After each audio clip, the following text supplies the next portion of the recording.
So hello friends and welcome to marine birds. I hope आप सब अच्छे होंगे। तो आज का जो हमारा वीडियो है वो है बर्ड्स की कॉलोनी और सेपरेट केजेस के ऊपर। आज हम आपको इसके ऊपर 15 पॉइंट्स बताएंगे जो हमने ऑब्जर्व किए हैं, और उसमें से अब डिसाइड आपको करना है कि आपको कॉलोनी बनानी है या सेपरेट केजेस बनाने हैं। उससे पहले मैं आप सब लोगों से एक बार फिर से रिक्वेस्ट करूंगा कि भाई आप लोग वीडियो तो देख रहे हैं लेकिन चैनल को सब्सक्राइब नहीं कर रहे हैं और वीडियो को लाइक नहीं कर रहे हैं। तो प्लीज़ यार, अगर आप वीडियो देखते हैं, आपको वीडियो अच्छा लगता है तो प्लीज़ चैनल को सब्सक्राइब कीजिए और वीडियो को लाइक कीजिए। और जिन भाइयों ने कमेंट किया उनके एक बार मैं नाम लेना चाहूँगा और उनका बहुत बहुत दिल से धन्यवाद बोलना चाहूँगा। रोहित बाबा हैं, जॉलिन CH है, फराज शेख भाई हैं, GS की एक आईडी से किसी ने कमेंट किया है, महाराजा पंडित हैं, जिद्द साहिल भाई हैं, मदन मोहन भाई हैं, मुकुल हैं, और पेट्सविला वाले भाई तो हमेशा ही कमेंट करते हैं, सदाशिव परब भाई हैं और अनुर कुणाल हैं।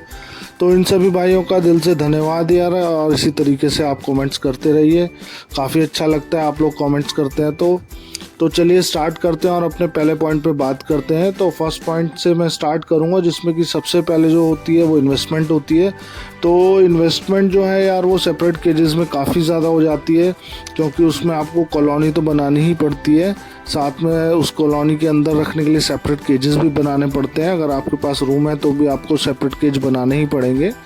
अब सेपरेट केजेस के साथ आपको फीडर्स भी चाहिए होंगे, वाटर फीडर्स भी चाहिए होंगे, और सॉफ्ट फूड के लिए भी कुछ ना कुछ प्लेट चाहिए होगी, और जैसे कि साथ में कटल फिश बोन हम लगाते हैं उसके लिए भी स्टैंड अलग से चाहिए होगा, कैल्शियम के ब्लॉक्स भी आपको अलग से चाहिए होंगे। तो ये सब चीज़ें आपको जो है सेपरेट केजेस के लिए अलग से लेनी पड़ेंगी, जिसमें थोड़ा ज़्यादा इन्वेस्टमेंट होता है। साथ में केजेस तो हैं ही, और अगर आप इसी में कॉलोनी बनाते हैं तो आपको हार्डली 1 या 2 बॉल्स चाहिए होंगे, जिसके अंदर आप अपनी पूरी कॉलोनी के सभी बर्ड्स को एक साथ सॉफ्ट फूड और एक साथ पानी रख देंगे।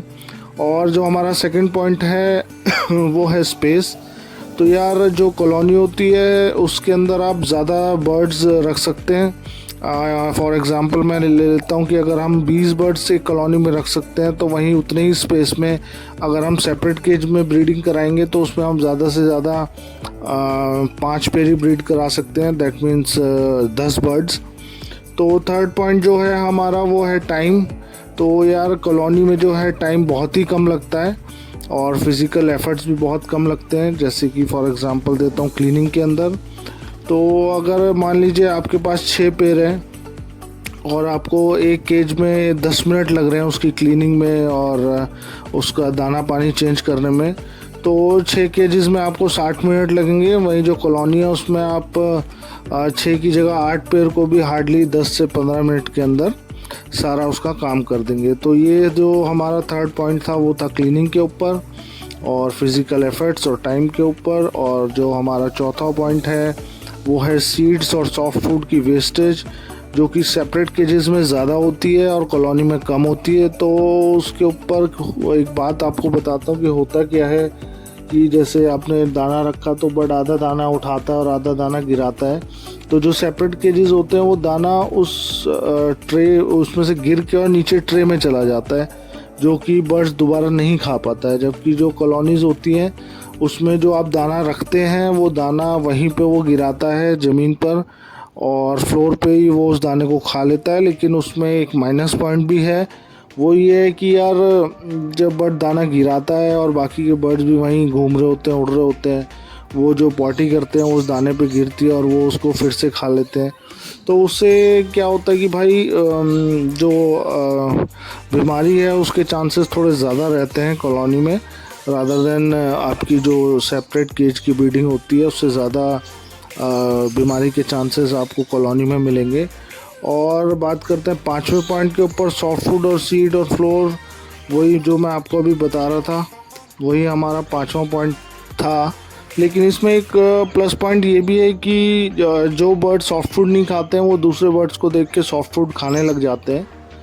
तो ये थे हमारे 5 पॉइंट। और अब मैं आपको छठा पॉइंट बताता हूँ जल्दी से, जिसमें कि बीमारी का चक्कर जो होता है कि यार मान लीजिए आपकी जो कॉलोनी है उसमें आपका एक बर्ड बीमार है और वो सभी बर्ड्स के साथ उसी में पानी पी रहा है और वहीं पे पॉटी कर रहा है और बाकी के बर्ड्स भी वहीं हैं, तो उससे बीमारी फैलने के ज़्यादा चांसेस होते हैं, बहुत ज़्यादा चांसेस होते हैं, और हो सकता है कि आपकी कॉलोनी पूरी की पूरी एक ही बार में साफ़ हो जाए। तो सेप्टिक केजेस में ये चांसेस अराउंड 90% कम होते हैं। तो जो बीमारियां होती हैं वो सेपरेट केजेस में बर्ड्स होते हैं, तो वो एक दूसरे को नहीं लगती हैं।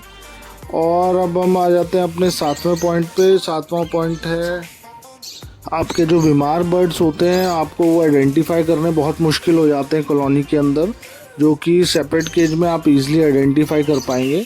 लाइक अगर कोई बर्ड बीमार है आपकी कॉलोनी के अंदर, तो जब आप कॉलोनी में एंट्री करेंगे तो वो बीमार बर्ड भी उड़ने लगेगा डर से, तो आपको पता ही नहीं चलेगा कि वो बर्ड भी बीमार है। आप दाना पानी करेंगे और बाहर आ जाएंगे, तो उस वजह से आपको पता नहीं चल पाएगा। जबकि जो सेपरेट केजेस होते हैं उसमें आपको इजीली आइडेंटिफाई हो जाएगा कि ये बर्ड बीमार है, और ये वो अलग से आपको बैठा हुआ दिखाई देगा। 8वां जो पॉइंट है वो भी काफ़ी इम्पोर्टेंट है यार। क्या होता है कि जब हम अपने ब्रीडिंग करवा रहे होते हैं, तो जो ब्रीडिंग साइकिल होती है वो सभी बर्ड्स की एक सी नहीं होती है। कुछ बर्ड्स जल्दी ब्रीड कर जाते हैं और कुछ बर्ड थोड़ा लेट ब्रीड करते हैं, लाइक 10 दिन 15 दिन बाद में ब्रीड करते हैं। तो कुछ बर्ड्स को आपको जैसे कि ब्रीडिंग मेडिसिन जो होती हैं, जो मल्टीविटामिन्स होते हैं, वो जो बर्ड्स ब्रीड नहीं कर रहे हैं उनको देना होता है। जबकि जब चिक्स निकल जाते हैं बर्ड्स के, तो वो जो सॉरी मल्टीविटामिन्स हैं वो हमें स्टार्टिंग में, जब चिक्स छोटे होते हैं तो वो हमें स्टॉप करने होते हैं। तो वो आप कॉलोनी में नहीं कर पाएंगे, आप ऐसे रोक ही नहीं पाएंगे कि वो बर्ड इस वाले पानी को पिए और वो वाला बर्ड जो है सादा पानी पिए। तो आप शायद मेरे पॉइंट को समझ पा रहे हैं कि मैं क्या कह रहा हूँ। तो ये भी एक प्रॉब्लम होती है जिसको हम कहते हैं कि आप बर्ड को मतलब अपनी मर्ज़ी से कुछ नहीं दे पाएंगे। और उसके बाद जो 9वां पॉइंट है वो है पेयरिंग का। तो यार कॉलोनी में तो आप बस बर्ड्स को जब छोड़ देंगे लाके, तो वो उनके ऊपर है कि वो अपने आप ही पेड़ लगाएंगे, और हो सकता है वो सेम ब्लड लाइन का ही पेड़ लगा लें, जिससे कि अनफर्टिलिटी की भी दिक्कत आती है, जो कि मैंने अपने पहले वीडियोस में भी बताया है। तो अगर आपने नहीं देखा है तो आप मेरा पिछला वीडियो ब्लड लाइन के ऊपर है, वो जाके आप देख सकते हैं। अनफर्टिलिटी के ऊपर भी वीडियो है, वो भी देख सकते हैं। और जो इसी में दूसरी चीज़ होती है वो ये होती है कि आप म्यूटेशंस के ऊपर भी काम नहीं कर पाएंगे, क्योंकि वो अपने आप ही पेड़ कर लगाएंगे। जबकि सेपरेट केजेस में आप जो डिफरेंट टाइप की म्यूटेशंस हैं उनको निकालने के लिए भी आप। 10वां पॉइंट है कि जो आपको पेड़ होता है और जो पेड़ का बॉक्स होता है वो डिफ़िकल्ट होता है आइडेंटिफाई करना, कि ये जब आप कॉलोनी में क्योंकि जाएंगे तो सब उड़ जाएंगे, आपको पता ही नहीं चलेगा किसने किसके साथ पेड़ लगाया हुआ है और किसने किस बॉक्स के अंदर एग्स दिए हुए हैं या चिक्स निकाले हुए हैं, तो उसमें आपको कुछ पता नहीं चलेगा। और जो 11वां पॉइंट है वो है फाइटिंग। तो होता ये है कि कॉलोनीज़ में कई जो पेड़ होते हैं वो काफ़ी डोमिनेटिंग होते हैं, और वो क्या करते हैं, वो 2-3 बॉक्स के ऊपर कब्ज़ा कर लेते हैं, और जो दूसरे पेड़्स होते हैं उनको उन बॉक्स में भी नहीं जाने देते, किसी बॉक्स में नहीं जाने देते। और साथ ही वो जो है दूसरे पेड़्स के जो एग्स होते हैं उनको भी फेंक देते हैं उठा के। चिप्स जो चिक्स निकलते हैं उनको भी वो मार डालते हैं। तो ये भी एक फैक्टर होता है, और ये कई बार काफ़ी मुश्किल हो जाता है इससे सुलटना कॉलोनी के अंदर। और हमारा जो 12वां पॉइंट है वो है डिफरेंट म्यूटेशंस के ऊपर, जैसे रेनबो बजरीज और कॉकटेल्स में आजकल जो है बटरफ्लाई और वीप वाइट चल रहा है, तो आप सेपरेट केजेस में ही उसके ऊपर वर्कआउट कर सकते हैं। कॉलोनी में तो ये पॉसिबल ही नहीं है। और जो हमारा 13th पॉइंट है वो है कि आप डिफरेंट काइंड ऑफ बर्ड्स उसके अंदर रख सकते हैं, डिफरेंट स्पीशीज़ के बर्ड्स रख सकते हैं। लाइक आप जो सेपरेट केजेस होते हैं उसके अंदर आप हर एक केज में जैसे फिंचेस रख दी, किसी में कन्योर रख दिया, किसी में कॉकटेल, किसी में बजरी, तो आप अलग अलग तरीके के बर्ड्स अपने पास एक ही जगह रख सकते हैं और आप उसके साथ इंजॉय कर सकते हैं।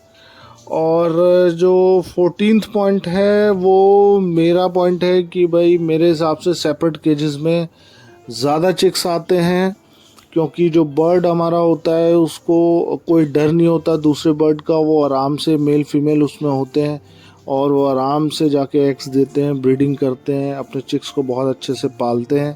तो ये था हमारा 14th पॉइंट। और जो 15th पॉइंट है वो भी बहुत इम्पोर्टेंट पॉइंट है कि जो कॉलोनीज़ होती हैं उसके अंदर क्या होता है कि उनको उड़ने का स्पेस ज़्यादा मिलता है, उड़ने का स्पेस ज़्यादा मिलने की वजह से बर्ड का साइज़ भी अच्छा रहता है, और उड़ने की वजह से जो बर्ड है हमारा वो हेल्थी भी रहता है। जैसे कि मैंने बहुत से लोगों के पास देखा है कि यार उन्होंने कॉकटेल को 2.5 के केज में पाल रखा था, जहाँ की कॉकटेल पूरी तरीके से यार पंख भी नहीं फैला सकता, और लोग उसमें ब्रीडिंग ले रहे हैं और ब्रीडिंग ले रहे हैं और लेते ही जा रहे हैं सॉरी। और जो उनका बर्ड है वो काफ़ी वीक होता जा रहा है, लेकिन उनको कोई परवाह नहीं है। तो यार प्लीज़ ऐसा ना कीजिए। एटलीस्ट कॉकटेल साइज़ के बर्ड के लिए आप 3-2 का केज यूज़ कीजिए, ताकि आपका बर्ड हेल्दी रहे, अच्छा रहे, और आपके पास अच्छे से ब्रीड करे, और साथ में उनको रेस्ट भी दीजिए, ताकि वो जब आपकी नेक्स्ट ब्रीड करेगा तो वो बहुत अच्छी ब्रीड करेगा। अदरवाइज़ आपका बर्ड इतना वीक हो जाएगा कि आपको 4-5-6 ब्रीड देने के बाद वो आगे ब्रीडिंग के लायक नहीं बचेगा। सो आई थिंक मैंने इसमें सारे ही पॉइंट्स इसमें कवर कर दिए हैं, जो कि कॉलोनी और एक सेपरेट केजेस में क्या डिफरेंस होता है, और उसमें किस तरीके से ब्रीड लेनी चाहिए, और क्या क्या उसमें परेशानियां आती हैं। और इसके अलावा अगर कोई पॉइंट छूट गया हो तो भाई आप लोग ही मुझे कमेंट करके बता दीजिएगा कि ये पॉइंट छूट गया है। और किसी आपको टॉपिक के ऊपर अगर वीडियो बनवानी हो या कोई और इन्फॉर्मेशन चाहिए हो तो मेरा नंबर भी है, और आप मुझे कमेंट करके बता सकते हैं, हमसे पूछ सकते हैं। मैं आपको 100% आपको रिप्लाई करूँगा। तो ये था हमारा आज का वीडियो, और इस वीडियो को देखने के लिए थैंक यू सो मच। और फिर से एक बार रिक्वेस्ट करूँगा कि प्लीज़ चैनल को सब्सक्राइब कीजिएगा और वीडियोस को लाइक कीजिएगा, और कमेंट तो ज़रूर कीजिएगा, ताकि मुझे भी आगे जो वीडियोस है आपके लिए बनाने के लिए मोटिवेशन मिलता रहे। So thank you so much and have a nice day.